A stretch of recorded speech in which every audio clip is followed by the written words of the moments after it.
Shalom, back with part 4. For whom he did foreknow, he also did predestinate. Okay? All right? Now, this is 2 Timothy 2:15. All right? And as Elder Gabar was saying when, we started this lesson, we started with a few minutes of watching his video that he put up, which inspired me to do this video.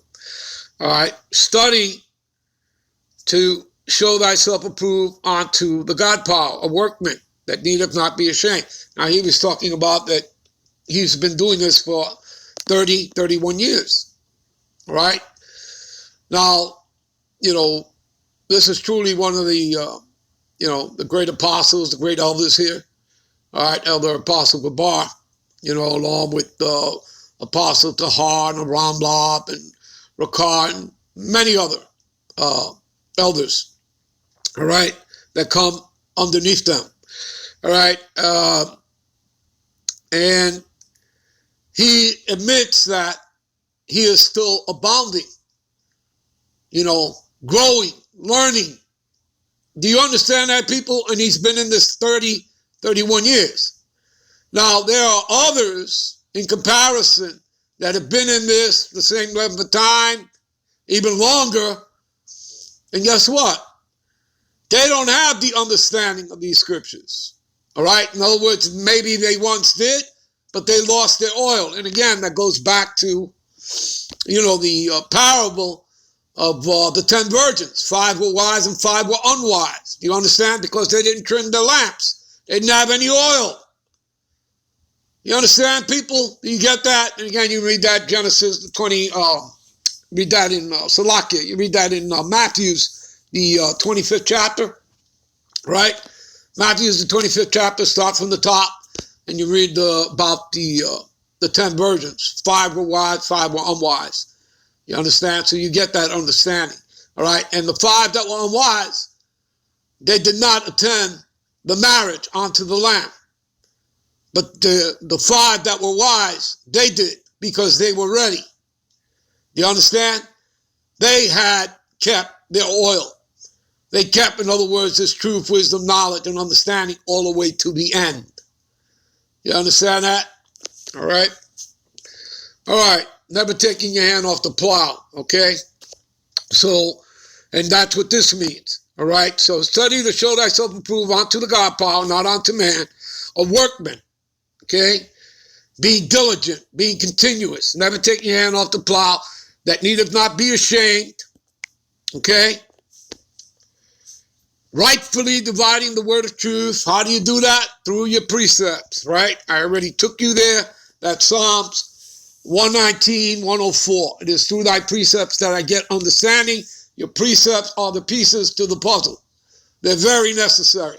Just like it's necessary to understand the allegory, all right, which are symbolism, understanding those kind of words, that words are set up to act as symbols.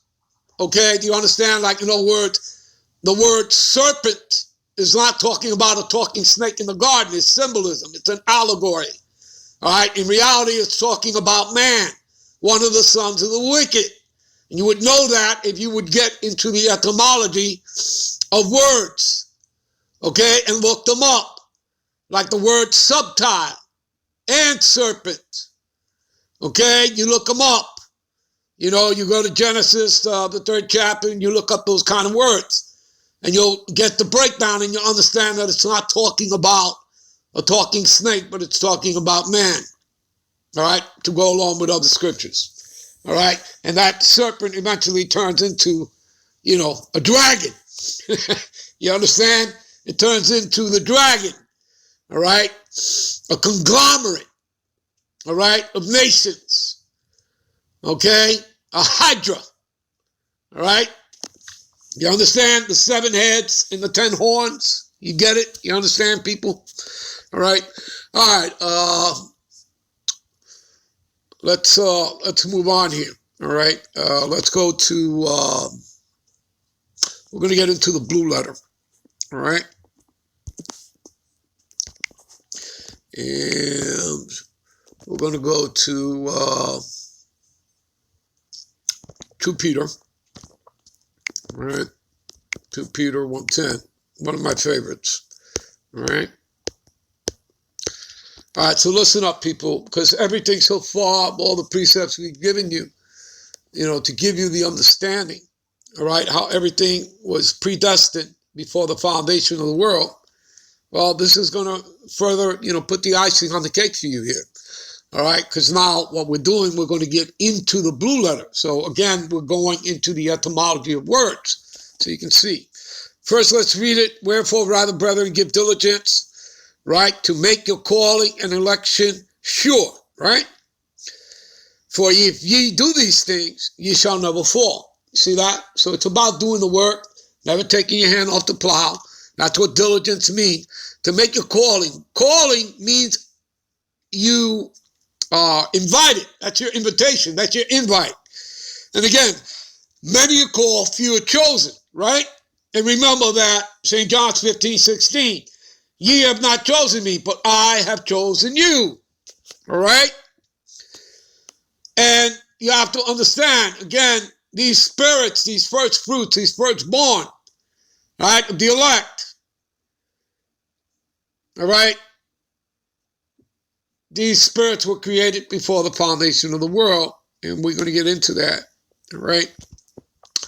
So, let's do this. Let's go here. Let's get into it. All right. All right. We don't have to get into the word diligence. We'll go to calling. We'll show you that's talking about invite. See, calling, called, invite. See, divine invitation to embrace the salvation of the Most High. You see that? And again, many are called, but few are chosen.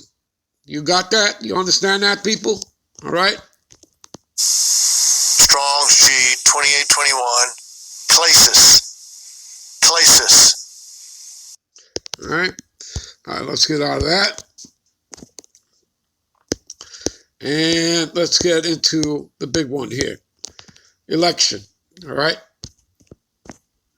Strong's G 1589. Eklage. All right. Let's do that. What does it say here? See, the act of picking out and choosing, right? The act of the God power, Yahweh B'Shem Yahweh Shai's free will, by which before the foundation of the world, he decreed his blessings to certain persons. Again, didn't we already read this in the precepts that I've already read to you? All right, starting in Romans 8:29 and 30. And I took you to Jeremiah 1 and 5, right? Right? Foreknown, and I even gave you a precept, all right? 1 Peter, right? 1:20, right? Didn't I do that? Didn't I do that already? Let's go over it again. All right? Let's see it. All right?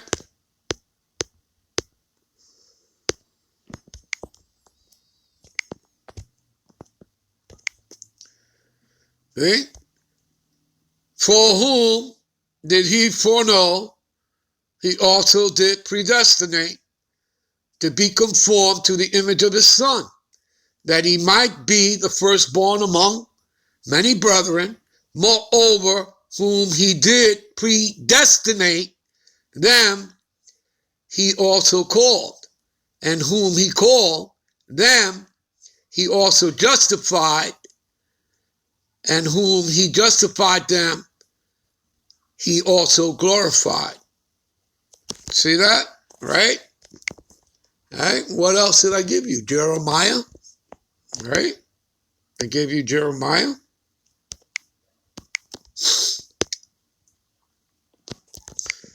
Jeremiah 1 and 5. Right? Before I formed thee in the belly, I knew thee. How did he know you? He knew you when he created you as a spirit before the foundation of the world. And before thou camest forth out of the womb, I sanctify thee, right? He made thee holy and separate. And I ordained thee a prophet. He ordained you a prophet, right? Under the, priesthood of, the high priest, Melchizedek, right? And I read that to you. So he ordained thee a prophet unto the nations. You see that? Right? And then I took you as well to Ephesians, didn't I? And I took you to Ephesians. See? Having predestinated us unto the adoption of children by Yahweh Shai the Mashiach to himself according to the good pleasure of his will. You see that? To the praise of the glory of his grace, wherein he hath made us accepted in the beloved, in whom we have redemption through his blood and forgiveness of sins according to the riches of his grace. You see that? Wherein he have abounded toward us in all wisdom and prudence, having made known unto us the mystery of his will. I gave you 2 precepts for that, okay, which are Amos 3 and 7. He revealeth his secrets unto his servants, the prophets, right, the elect of Israel, okay? And I gave you the other precept that, for ages and generations, that the mysteries are now revealed unto his saints. That was Colossians 1 and 26, right? So, having made known unto us the mystery of his will according to his good pleasure, which he hath purposed in himself,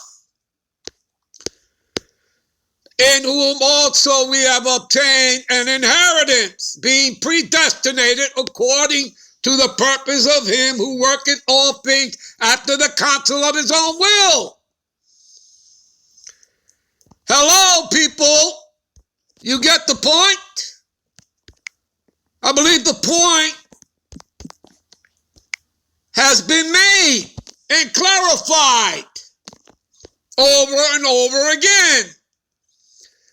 All right? The act of God's free will by which, before the foundation of the world, he decreed his blessings to certain persons. We're going to find out that those certain persons are within Israel. All right? No other nation. In other words, among you Negroes, Latinos, and Native Americans.